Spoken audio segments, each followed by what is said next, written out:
Morning, dogs. I still don't have too much of a voice, so you dogs are gonna have to do the talking.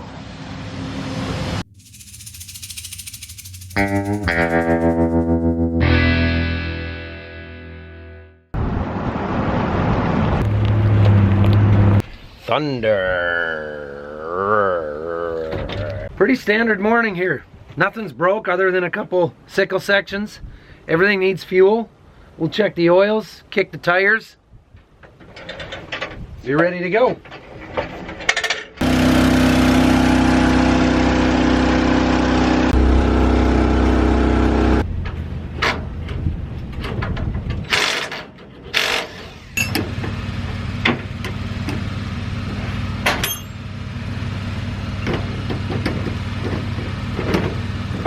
Fuel's full, oil's good, sections are changed. We'll get them warming up. Got a pretty good build up last night on that feeder house with no wind around. So the first thing I'm gonna do this morning while this warms up is kick a bunch of bean dust around and get all itchy.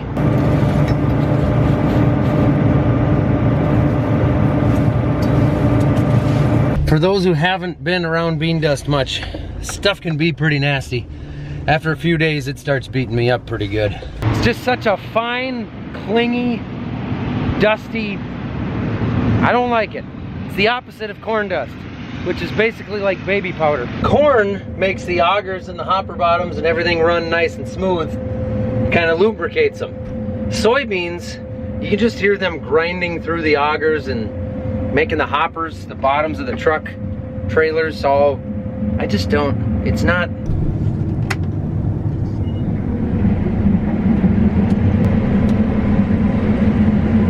Uh-oh. Auto track won't engage, why? Oh, I got it. How did it look behind you? I think I'm probably losing more at the head than the machine. It's not happy, but it kind of looks like yesterday. I don't think the weather or dew is affecting it at all. Did you change anything? Did you speed the rotor up or not? I did. I sped it up. I'm up to about 480 or 490 right now. That's still pretty low for what that machine says. So is that, what, 80 or 100 RPM higher than you were? Yeah. We started plenty early today, so these beans are still a little tough. I've had to make some adjustments here. Sped the rotor up, tightened the threshing clearance down on the concaves, and sped the fan up just a little bit, just to try to keep some more pods out of the tank. It's a little ugly, especially compared to where we've been, but I'm driving slower. We're gonna go. I think in an hour or less we get a truckload or two out of here. Then we're gonna have to move fields. We'll be done with this one. Then I think we're gonna be a lot better off because the beans will be drier. They'll thresh easier. I can go back to normal settings. Everything will be great. It's gonna be so great. Dang it! I'm sorry. I forgot to get the new camera up and running. So you got to deal with the dirty lens for the rest of the video. It's my bad. I'm sorry. We got a couple full trucks here. I'm empty, hoppers are folded. Josh is waiting to help me connect this thing to the two-wheel cart. Then we moved just down the road a couple miles. We got 125 acres there. And then once that's complete, very shortly here, we move to, one machine will go to 40 acres. That'll be our final 40 acres. This machine's gonna switch over to corn. That is all in the hopes for today. In the hopes. Although it only takes one bearing to change all the plans, but I'm not gonna mention that right now. I mentioned it already though, didn't I? Let's do this the easy way. It saves us so much time doing it that way, and I don't have to get my hands dirty. Well, he's already got a hopper full. We're waiting on a couple trucks to get empty. We just cannot be wasting time like this, guys. Now we're doing really good. Everything's going really good so far. We're busting tail. 2 fields left, and one of them's pretty small. It's fun watching these guys do the work while I sit in here. Soybean processing, Mankato, October 5 under November. In November. Now this is going to be a solid field of beans. There are no hills here. We've got a killer hybrid. This is all well tiled. This is going to be a good field. I am getting some unbelievable numbers for us on the yield monitor.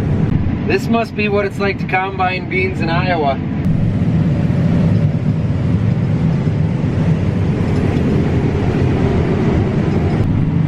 sure can see a heck of a lot better heading to the east. A lot less dust surrounding the cab. 23, let's just stop here once you get lined up and then we'll check that out. See if we can find something. I got an idea. So Scott found a bolt, a big bolt, like a, I haven't seen it yet, but it's a big bolt that luckily fell out of the truck sideways and hung up on the grates over the pit.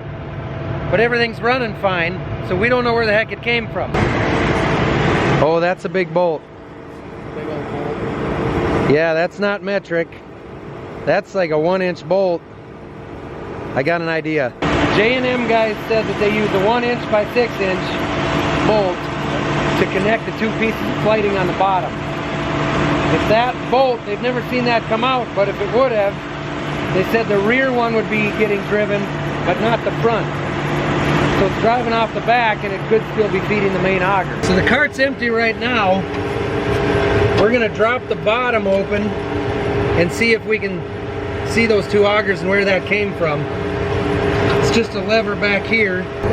There it is. That's it, right? That's our bolt. That's crazy. That is crazy that came through. So that is gotta be it, because it's yeah, that's where they connect. So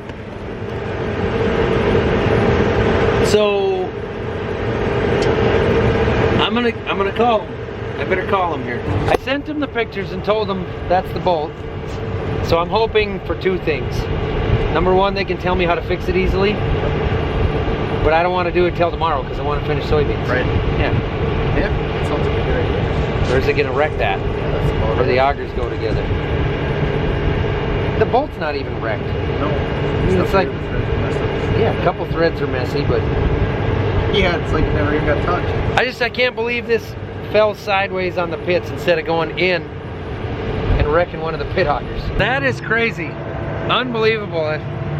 Thanks to the J&M guys for telling me what to look for, I guess, because we would have never found that. It's easy to see where it goes.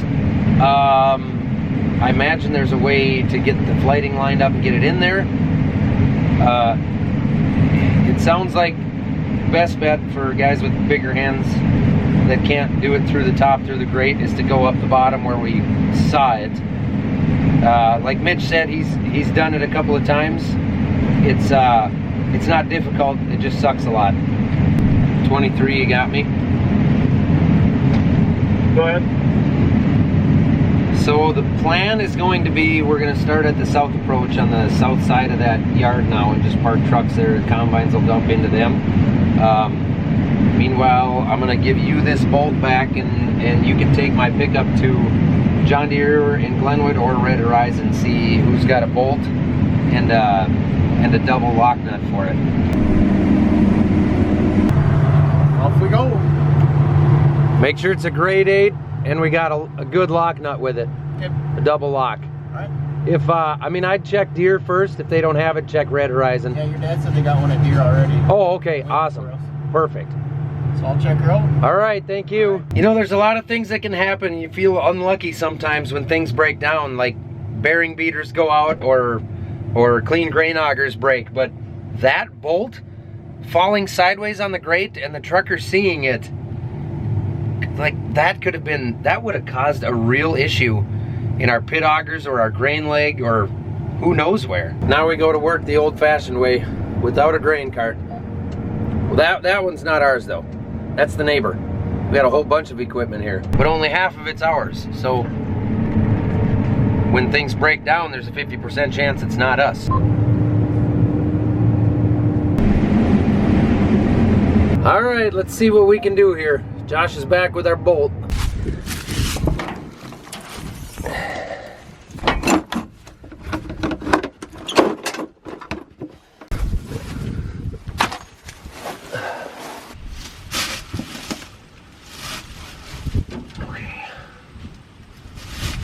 They recommended not having the auger running while you got your arms in. Right. So how do we spin? We need to spin one of the... Is there a spot back there on the gearbox that would allow us to spin that? Either spin the back auger? Spin the front one? Yeah, or we gotta spin one of them. I know there's a disengagement back there. Maybe if you disengage it, I could spin it by hand by pushing on the end of the flighting here. Feel like it kicked out? Yep, disengage there. Okay. There's a toolbox in the back of the header, like a big Plano tackle box. Yep. Pull that out, and then there's a great big hammer in there. I need to push. I need that to push, I think. I can't quite get my hand in there far enough to push the end of the flighting around. Yeah. Thank you. Try that again.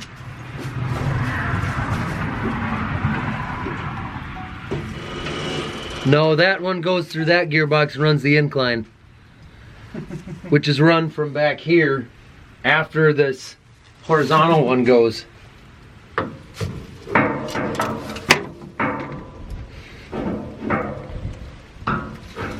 So I can move the rear one, but now I'm running out of.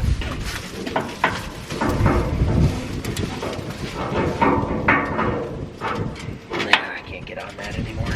Oh, that might work. That might work. Oh no. It's about an 1/8 inch too wide. Come on now. There wasn't anything 2x4 in there, was there? No, there's just I made some. I'll never get that out of there if I hammer that in there. Yeah, I'm gonna need a 2x4, I think.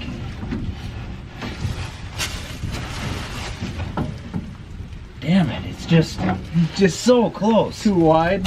Yeah, let's run this home. We just don't have the right tools here. I need something longer that fits in a tight space that can get on the end of the flighting to push that around. I can't get a pipe wrench in there to turn it. It's too big a flighting anyway, probably, for any pipe wrench we have. At least Onyx is getting something done.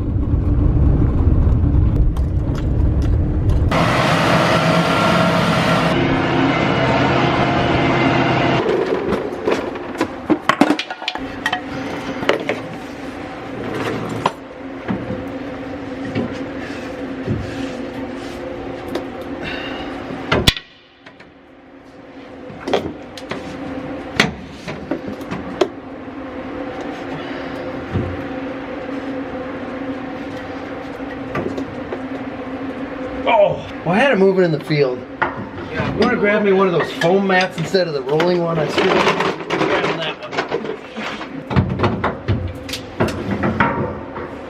Or maybe I don't even.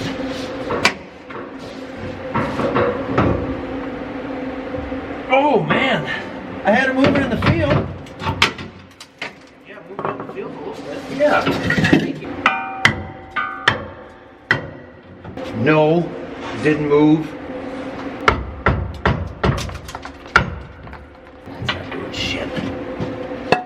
God damn it. Do I move that? All right, an hour or so later, here's where we are.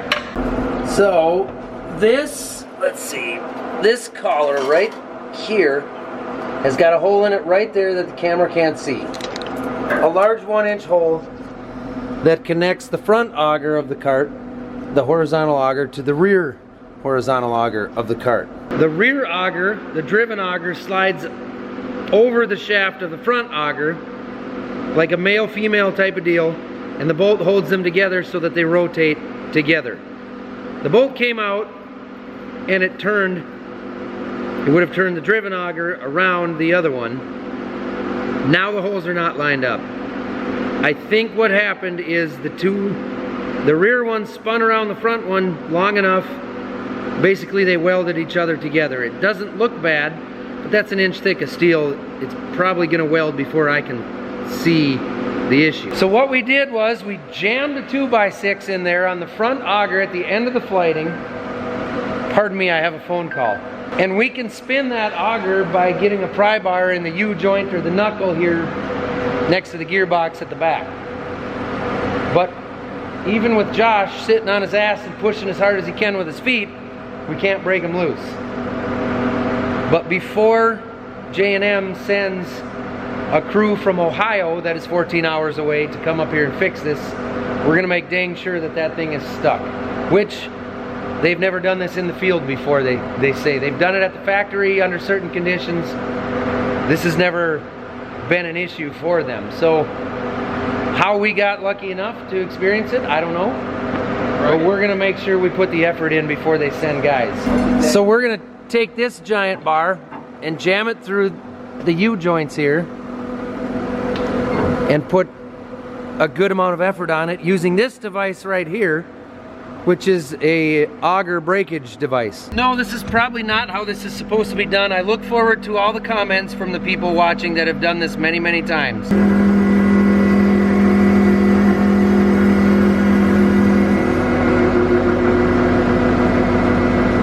Pressure, I think we'll just break that 2x6.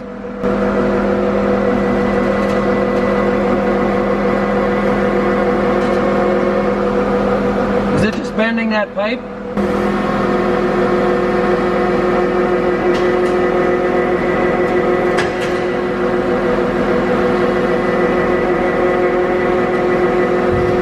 It's making noises like something's about to let loose. It is.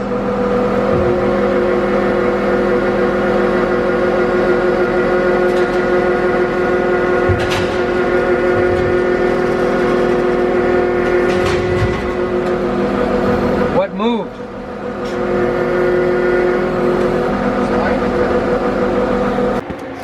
Did it break the board? It ain't broken through all the way. I'll set up our new camera guy here so we can get a different angle of it.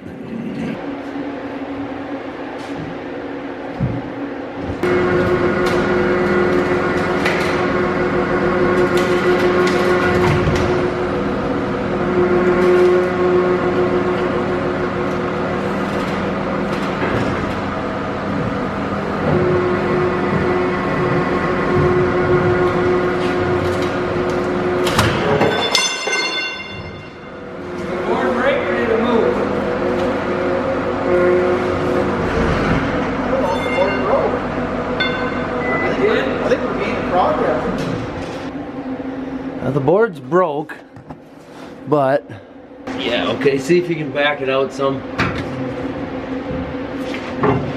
Okay, hold it.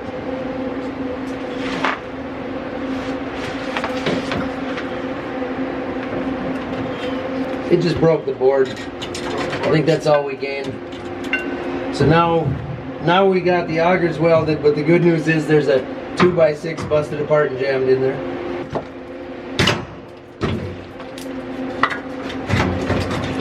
A lot of firewood up in there. Well, the old 2x6 is not doing well anymore, so we have a new system in place, and we're gonna see what we can break now.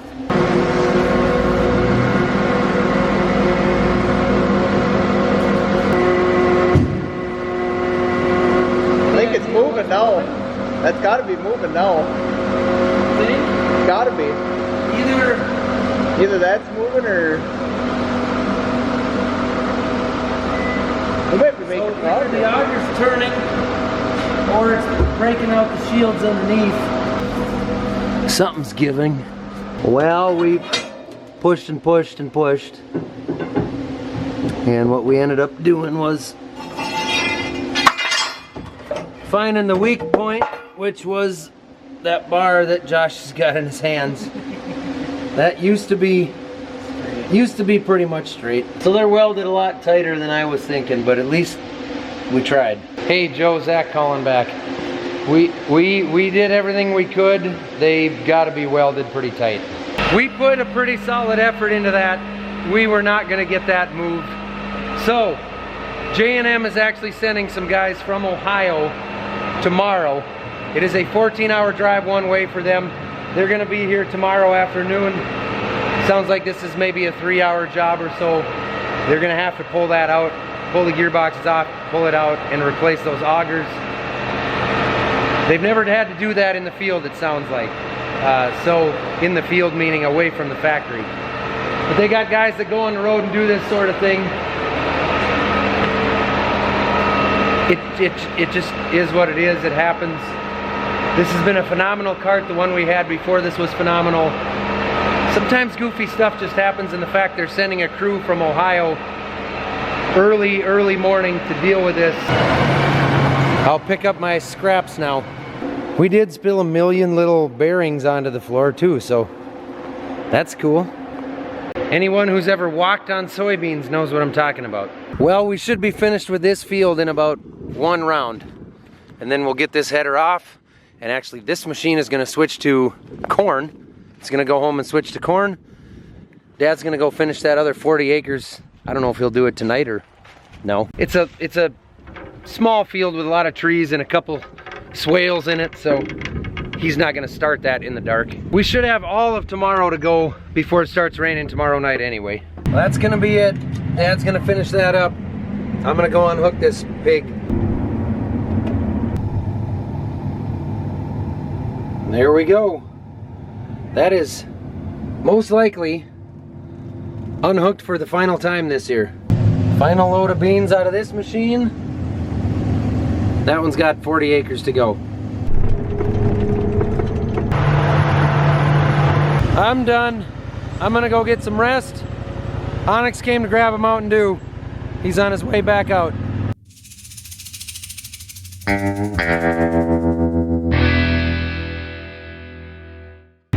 Thank you guys for watching.